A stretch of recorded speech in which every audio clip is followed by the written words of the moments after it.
Hi, and welcome back to Mind Matters. Mind Matters is a show where we are attempting to understand the explosion of technology that's occurring to us as a society, a culture, and individuals. Where are we going? Well, sometimes we've got to figure out where we've been before we can answer that question. I am pleased to have Dr. Art Silverblatt with me, and his experience as a professional in the media literacy industry, an author, and a study of advanced interactive technologies is very timely for this conversation today. And really, we had talked a little previously, Dr. Silverblatt, and thank you for being here. Thank you. We are at the verge of redefining what it means to be human, but most importantly, redefining the lifespan of a typical individual. What are your thoughts on that?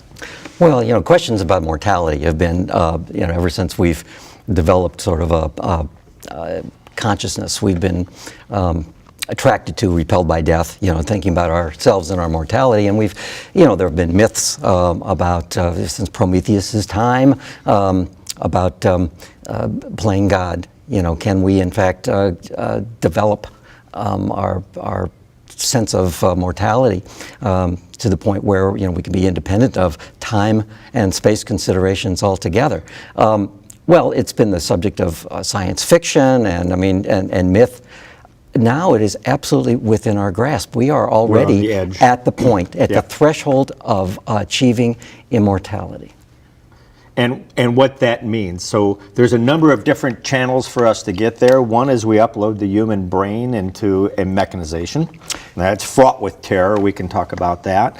Another is that we augment the human frame itself to incredibly extend our physical life expectancies.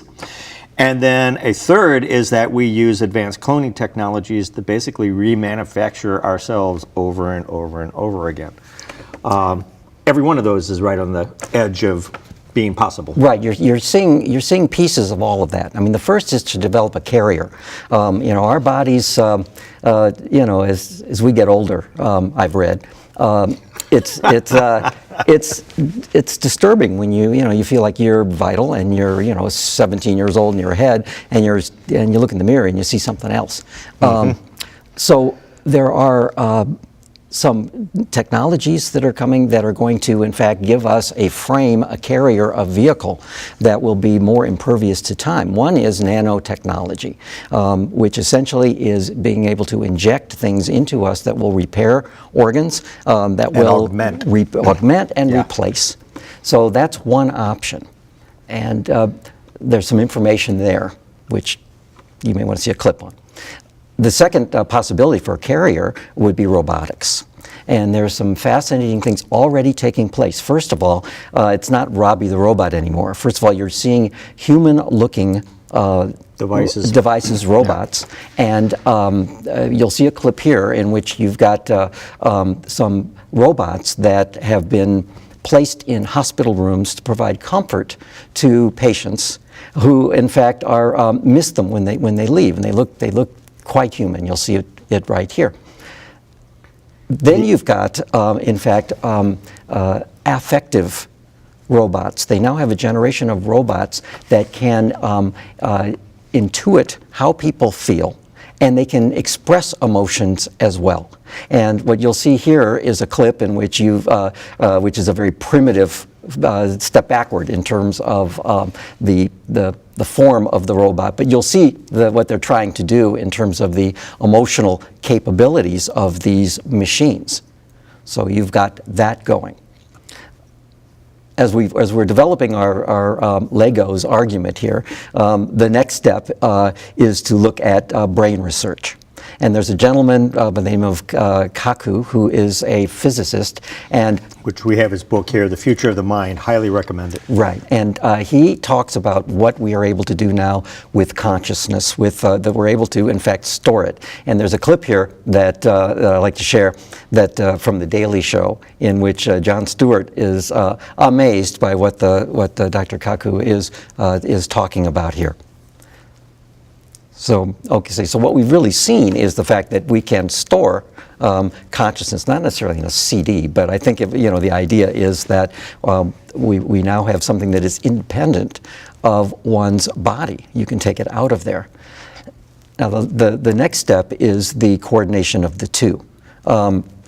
There's the ability to, in fact, connect the mind and the body. There's a clip we'll show you of a woman, research has been done with a woman who is paraplegic, who is paralyzed, who is able to feed herself, being able to sort of direct robotic arms to feed herself. She's controlling the machine with her mind. Right, and we'll see and that. What's interesting about that is not only can she control the machine with her mind locally, but theoretically you could control that machine halfway across the solar system. Oh, absolutely. So it has all kinds of interesting implications for the human race, not only in terms of assisting people who are physically impaired, but in the way we stretch our imagination to explore foreign and alien territories, which are beyond our reach today. Oh, absolutely. I mean, so when you talk about immortality, you're talking about, in fact, expanding beyond one's body.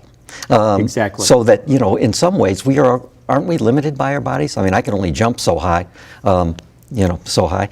But you're talking about extending so that you can, go beyond those kinds of limits. We're hearing in a lot of conversation the use of the phrase human 2.0, in which we augment the human condition to the point. So we add hydraulics, we add robotics, we add chips, we add network connectivity to our brains, we extend the range of our vision beyond the visible spectrum, including X-rays and infrared, and suddenly the what they refer to as classic human is no longer acceptable. Human 2.0 is an enhanced human.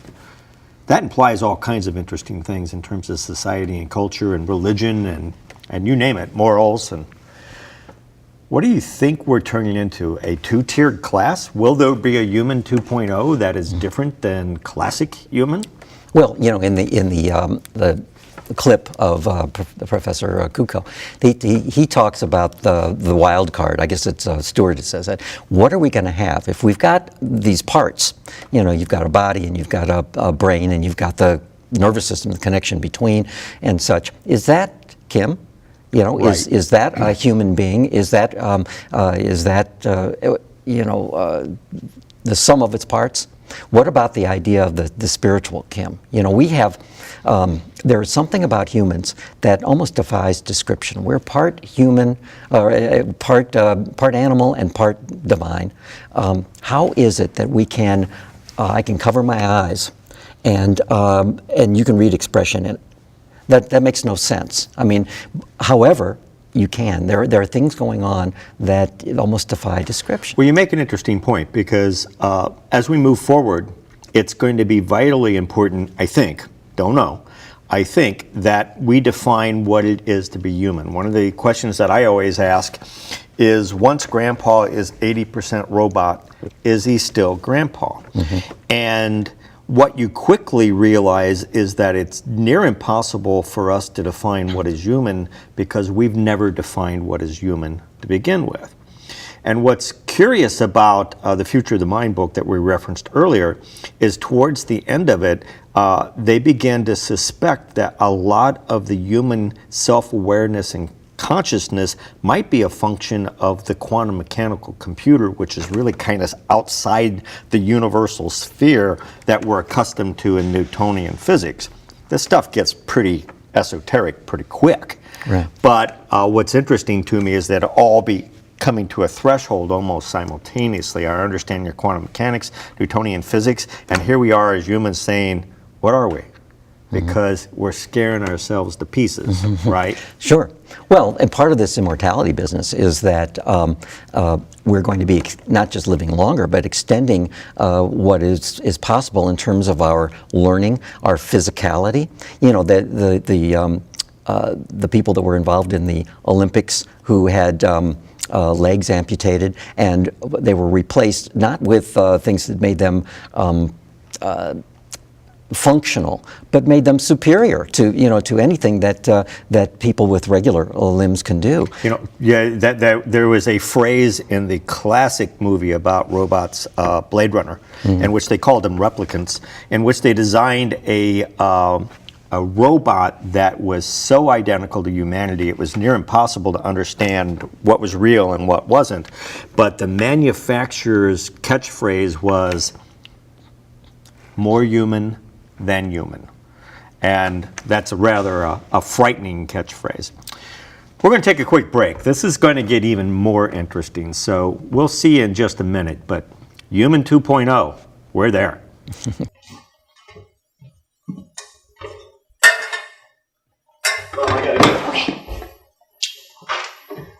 I'd like to finish school, but with kids and a job, I can't find the time to go to class. I have a few hours here and there. I would have to drive, park, and try to make it on time. Whoa, that's a lot to ask. If I could find a program that worked around my schedule, I would do it. Lindenwood Online. Responsive faculty, smooth registration, quality education. We have your answers. You wouldn't let money just blow out of your house. So when your AC or heater is on, make sure the doors, windows, and fireplace flue are shut tight.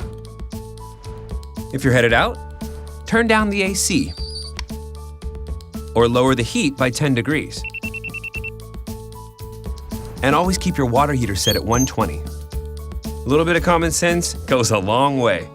Get more great tips at energysaver.gov. And welcome back. Human 2.0, human augmentation, the Singularity, Kim 2.0, as if we need one of them. I read an interesting article today in which they were projecting that the population of people who are going to be over 65 years of age will top 1.2 billion within the next 15 to 20 years. We are developing a global society and culture that's aging and aging rapidly, and that is beginning to show up everywhere. And so now we've complicated that by proposing that not only could people live 65, 75, 85, but 150, 200 years, 1,000 years. What are we doing? Well, we don't know. I mean, that's the thing. We have a population problem, and we're going to add to it. Now we got a bunch of by cranky living old forever. people. Right. Absolutely. So, what do we do? And I think you had raised a point earlier about who's going to be selected. Obviously, when you talk about the digital divide, this is a real divide. People that can afford to be immortal, should they want to be, versus poor people who are dying, younger. I mean, we have reoccurrences of polio. We're in a world in which we're shooting forward so quickly, and then we have these medieval diseases that are cropping up again. Right. People can't feed themselves, and Ray Kurzweil, who's involved with the Singularity, this is one of the forerunners to this whole idea of this transformation, talks about the fact that we're in this self-imposed era of limitations, that there is no energy problem. And in fact, there are solutions already, possible. I mean, there are motors that are running on water in showrooms in France. I saw an article about how they're going to be developing roads that generate energy as you drive on them. Things like that. So, you've got this human nature kind of thing. What happens, why strive to acquire, because of security when in fact that's not a problem anymore? So my projection is, and this is pretty simple, either things are going to get really, really interesting and cool, or things are going to get really, really bad. And I don't think there's any gray area in between. The so-called energy crisis is going to evaporate in front of our very eyes. There is a number of people that have been writing different thought experiments on what they're referring to as the post-scarcity economy, in which, due to robotics, and due to mass automation and our understanding of how to engineer DNA, food shortages will go away, energy shortages will go away, we'll finally clean up the water supply, all these idyllic things, right? If we are layering on top of that a robotic society that has a blurred line between what is human and what's human, things are never going to be the same again. ever. Right, right. Or you find that they are exactly the same because human nature doesn't change. Could be. You know, we will have a scenario, a utopian possibility, in which we don't have to knock ourselves out in terms of work all the time because there will be resources plentiful. We won't have to worry about healthcare issues because we'll be living forever. I mean, things like that. But at the same time, you know, is that going to discourage? Is that going to discourage people from collecting the most toys and that sort of thing? There's an interesting ad that is out for Cadillac, in which a person says essentially, people in Europe like to take 3-week vacations, but that's not Americans. Americans like their toys, and so we like to work, we like the pressure, we like to do that, we like to acquire Cadillacs, okay? Well, do we? What are they selling? They're selling the American, this version of the American idea, Dream. right. It's American Dream 2.0, and it's a nightmare, Yeah. depending upon your thought. Where you are. Now, do you Yeah. want to be immortal in a world like that? Yeah. You know? Well, you're constantly having to buy the next vehicle, right? The next year's vehicle. I wanted to bring this topic up because it's on the back of my mind. I just read this week, but there is a special United Nations Council being convened to discuss the control or the elimination of killer robots. I'm not sure we as a human race really want those two words in the same sentence. That just frightens me to pieces. But we could be faced with a situation in which we lose control of the machinery. But what's even more curious, because of the basis of this topic, is we might be that machinery, especially if we embed our personality into those machines. Now, one of the questions that crops up is if you take a copy of Kim and you put them into the device, Kim is composed of a lot more things than just the neural network that's in his brain. Right. I'm composed of anger and lust and envy and all of these emotional components. Right. Is that what makes us human too? Absolutely. You know, it's No doubt. whether or not you're religious, what we're talking about is a soul.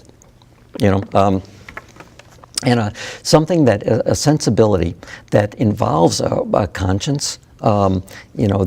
If you have killer robots, they're not going to be pondering over the implications of what they're doing. They'll kill anything. They'll kill anything, and we at least have, you know, these senses of, you know, ethics. We hope that people alert to. You know, I saw a film, a popular film called Her. That I was curious about your reaction. I was to that. fascinated by it. I thought it was really interesting because if you haven't seen it, I'm giving it all away right now.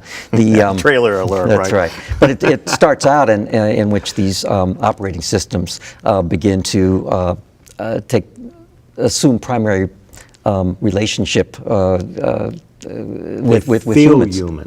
And Yeah. and they act human well, and it becomes like a cultural thing. But the OS system bemoans the fact that she is not human, that she doesn't have a body, and that she can't really interact. But what's so interesting is that by the end, here we go, the humans are left behind, and the woman is liberated. The OS system is talking about how she's liberated because she's not restricted by a body. Right. And so at the end, it is exactly. the main characters are commiserating with each other. They're comforted. They've been left behind. Human beings, you know, the kinds of well, we can see certain things through our eyes. We have these ocular nerves, and we can see so much data or information. In the world that we're envisioning in the future, that will be almost limitless. The amount of information that you'll be able to inhale, to receive, to process, I like that phrase. and think through is astonishing. So we have people like Stephen Hawking who are warning us that we don't want to go there. We don't want artificial intelligence to wake up. We don't want these systems to come online and look around thinking 1 billion times faster than we do. Because they will see us as a limitation, threat. as an albatross, something slowing them down. So rather than human 2.0 and human classic, we are now human obsolete Yeah, human as the obsolete. machines move forward, which is really one of the premises with her. Yeah. They go elsewhere, wherever elsewhere happens to be, but they leave the human experience behind. Yeah. That's not the first time that's cropped up. There are a number of folks that believe that the human experience is nothing more than an evolutionary necessity for the evolution of machine intelligence, and then we're obsolete. We're part of the archival past. We're the amoebas in the stream to the machines.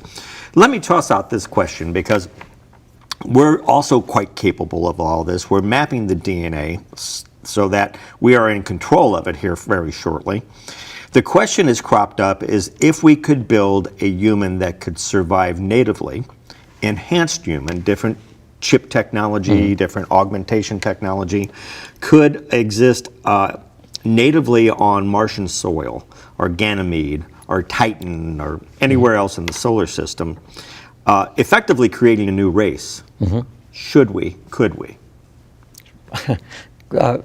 Well, what an interesting huh? notion, right? Right. Because if you've got these beings and they're not going to expire in any way, the journey isn't going to be too much of a problem.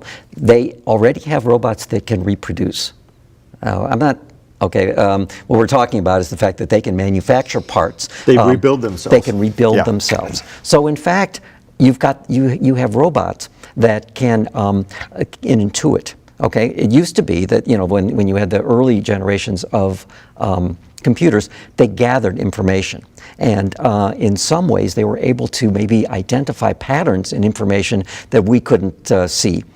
This is a whole new kind of ball game, because it can take 1 and 2 and come up with 3. That's called thinking. So you've got these. It could be thought of as a race. I mean, it's reproducing, it's thinking, it's feeling. And we created it. How amazing! Yeah, and the evolutionary step that got us to this point, you could argue that this was a logical next step for us as the human race to create this next thing. But back to the killer robots. Well, couldn't we be dinosaurs then? We're the dinosaurs, and we build ourselves into extinction. The Terminator scenario, one of the many scenarios that people are projecting within the next 5 to 25 years could occur to us. One of us is extinction. We've messed up the oceans, we've messed up the air supply.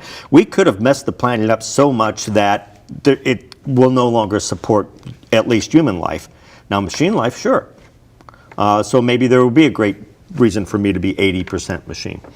The Terminator scenario is a scenario in which the machines do realize that we are a threat, and the threat is we could turn them off, right? They're not going to be very happy about that, so we end up with killer robots. A lot less scary than killing clowns, but killer robots. And then there is the status quo model that says that we stop innovating. Yeah, which we cannot do. We're not capable of doing that. We've never been able to do that. We will never be able to do that. Right. The other scenario is the Luddite scenario, in which we decide that we're going to unplug everything and go back to simpler times.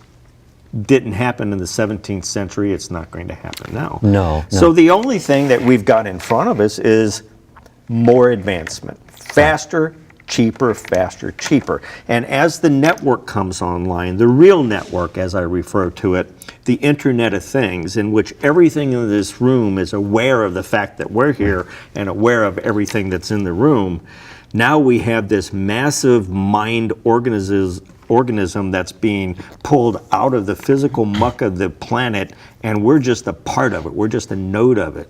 And what the heck does that mean? Yeah. Well, this takes us to a field discipline that you're well familiar with, and that's called media literacy. And media literacy is a discipline that is essentially a 3-word definition. It's a critical thinking skill that's applied to the source of most of our information, that being the media.